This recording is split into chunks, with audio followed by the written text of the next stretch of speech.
The concept of pregnancies and births are pretty interesting topics, especially when you're in on the details of how these things are actually done. While some appear to be like mere biology, others are a little more complicated, like the case of little Cesar, who was born with 3 arms. Also, if you have not done so already, please subscribe to our channel and click that notification bell to get inspired by these real-life stories every day. Now back to the story. Cesar was born in Brazil in August 2020 and was more of a surprise not because of the circumstances of his birth, but due to his physical traits which stunned even the doctors during his delivery. For his parents, pregnancies and deliveries had always been the same, having 2 kids already and looking to add little Cesinha, as he's called, to the family. His mother, Michelle Aparecida Periera Fondos, had a regular pregnancy experience and also had proper antenatal care. So to say Cesar's case was on the cards would have been an unusual statement.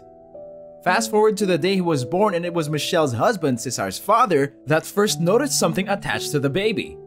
My husband looked at me and said there's something hanging from the baby.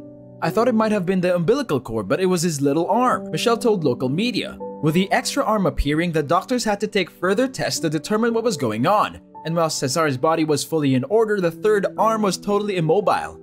When results would come back, it was discovered that not only did Cesar have an extra arm, but he also had half a heart, which immediately became an issue. From the way the situation was looking, the doctors also came to a conclusion that the best explanation for Cesar's case had to be that he started off as a conjoined twin and eventually fought off the other baby in the womb. Whether this was the case or not has not been confirmed, but doctors at the hospital where Cesinha was given birth to strongly believe that was the case.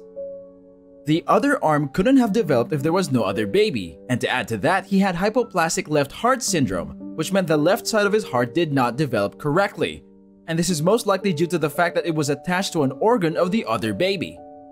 Further interesting is that before delivery and during all the scans she took while she was pregnant, Michelle didn't see twins, or doctors never confirmed to her that she would be having 2 babies, and she simply knew she'd be having 1.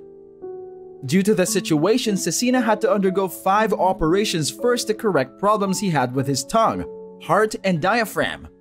For a little baby, you can expect that these procedures would take a toll on his health, but little Cesinha pulled through all successfully. He will definitely have to take more surgeries in the future when he is much older by a few months, as his parents expect to have his extra limb removed surgically.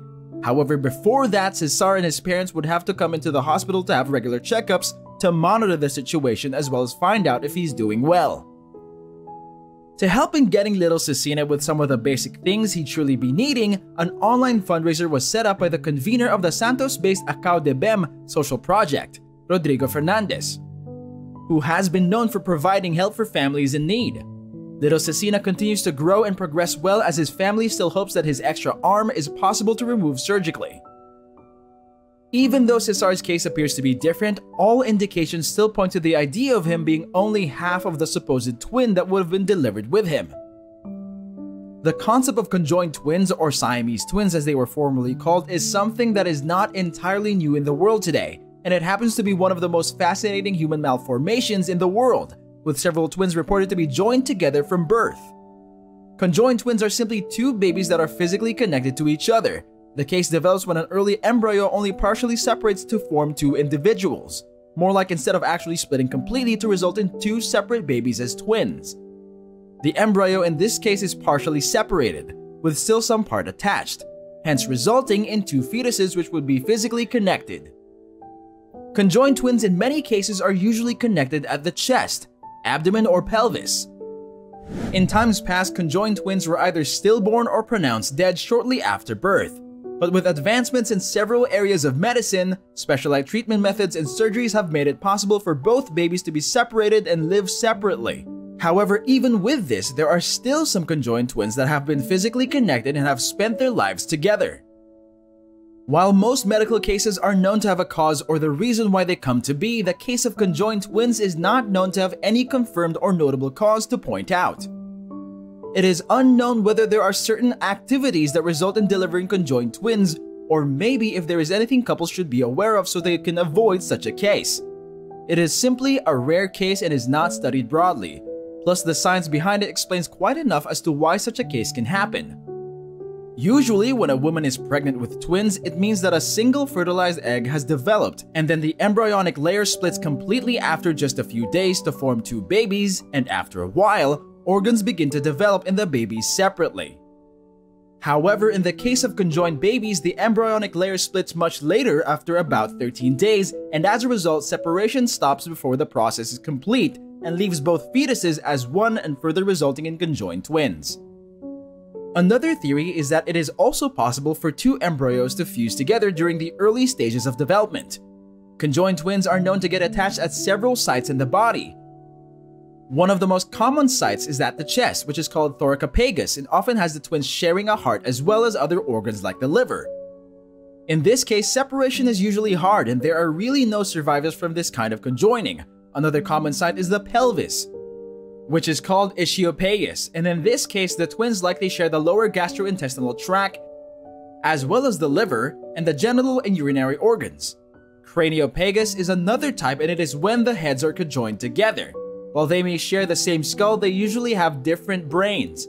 This type is usually separable and has even been proven to be possible with some known cases. To add to these three, other possible sites include at the abdomen, base or length of spine, trunk, and head and chest together. Attachment at some of these regions can be a big problem, sometimes with the twins not having legs in some cases or missing out on some vital physical traits.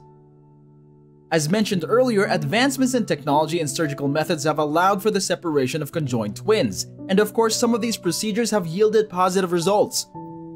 According to the Children's Hospital of Philadelphia, since 1995, 123 pairs of conjoined twins have been referred to the Center of Fetal Diagnosis and Treatment, and 40 pairs have undergone prenatal evaluation. Not all conjoined twins are candidates for separation, and the success rates for separating conjoined twins vary depending on the connection. Also, the hospital has handled 28 successful separations in that time. As there is no known cure or specific cause or even a symptom that can be attributed with a conjoined twins case, detecting it early is usually the best, and it can actually help to properly plan birth as well as any complications that may arise from the situation. To add to that, it potentially helps doctors to study the situation and then put in order a procedure for their separation upon birth. Conjoined twins can be diagnosed early during pregnancy through processes like fetal ultrasound, fetal echocardiogram, and ultrafast fetal MRI. Every hospital might have their own respective way of dealing with the case, but these ones mentioned are the best methods and recommended by the Children's Hospital of Philadelphia. In rare cases like with Cesar, it is usually hard to figure out what happens. In 2009, an Afghan boy born on September 10 was delivered with his headless twin attached to his chest. The headless twin still had a torso, legs, and hands, but was obviously without a head and attached to a fully developed baby. This is a case closer to what happened with Cesar, except Cesar's case has only the arm of the other baby coming out.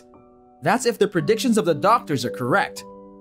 One popular story about conjoined twins who had craniopagus went around in 2016. The babies named Eric and Abby were born together and joined together at the head. The connection particularly extended deep into their brain tissue and that made it difficult to have them separated. However, in 2017, the two babies were separated by a 30-member surgical team at Children's Hospital of Philadelphia in a surgery that lasted 11 hours. Though one of them initially had to be hospitalized, they were both discharged free from the body of the other. Another older case in 2006 was the twins in India who were also attached at the head. Unlike with Eric and Abby, Veena and Vani, which were their names, remained attached even as they grew older. Surgical methods have surely made the case of conjoined twins a treatable one, and even though the chances or possibilities of separation usually depends on the points at which they are attached, the possibility of separation still remains, especially in a case like with little Cesinha. If you enjoyed the video, kindly give it a thumbs up, leave a comment in the comment section, and share with others. Thanks for watching and catch you in the next one.